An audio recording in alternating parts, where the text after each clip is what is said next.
La campanya és una proposta de Som lo que sembrem. Som lo que sembrem és un moviment social que va néixer arrel de reivindicar o defensar una agricultura sense transgènics. Sabeu que els transgènics en definitiva són un model, una peça dins d'un model d'agroindústria que és responsable de molts dels problemes de l'agricultura a nivell global. Des de Som lo que sembrem pensem que és aquesta agricultura industrial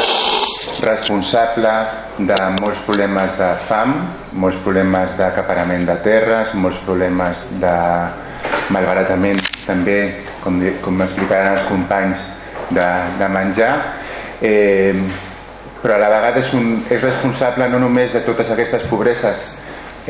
molt clarament visibles als països del sud, sinó també és responsable aquí, a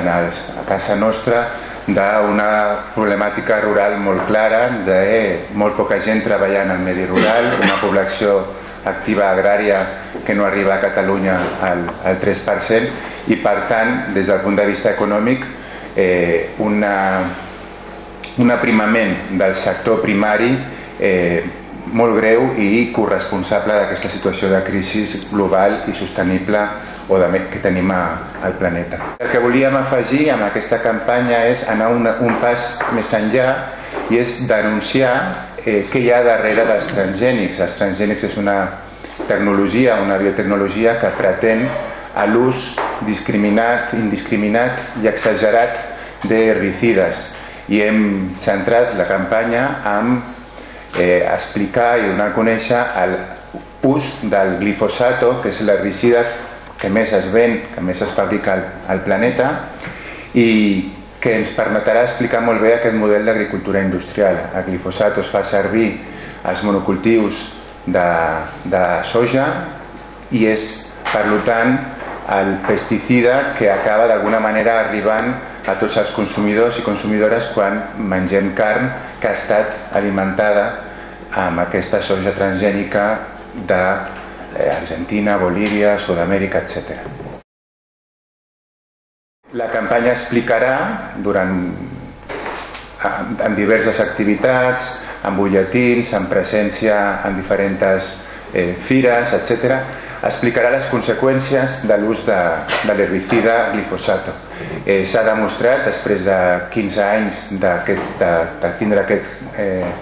herbicida com a ús molt sovint i molt comú, que té no només aquest component global dintre d'aquest sistema d'agricultura industrial, sinó que s'ha demostrat que és un herbicida amb conseqüències greus pel medi ambient, conseqüències greus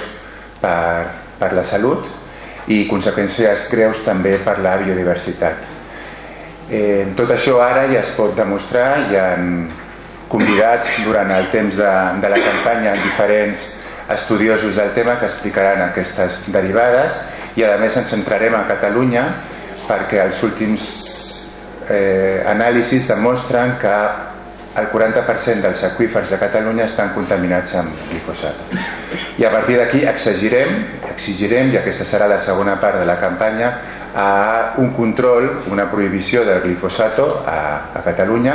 i, si més no, també un control de les administracions de què està passant amb aquest producte perquè no es fa pràcticament cap seguiment. La campanya també pot estar oberta a moltes iniciatives individuals o de grups perquè el glifosato s'està fent servir a parcs i jardins, per exemple és l'herbicida que fa servir l'Ajuntament de Barcelona, però també ens consta que es fa servir, per exemple, a la Renfe per quan volen desllerbar els seus raïls de tren o fins i tot en algunes escoles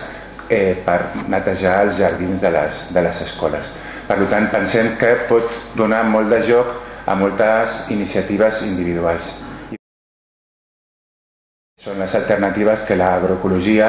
ens demostra que es pot conrear sense pesticides. És bastant significatiu que l'agricultura del planeta depengui de verins, quan sabem que es pot fer una agricultura en consonància amb la natura i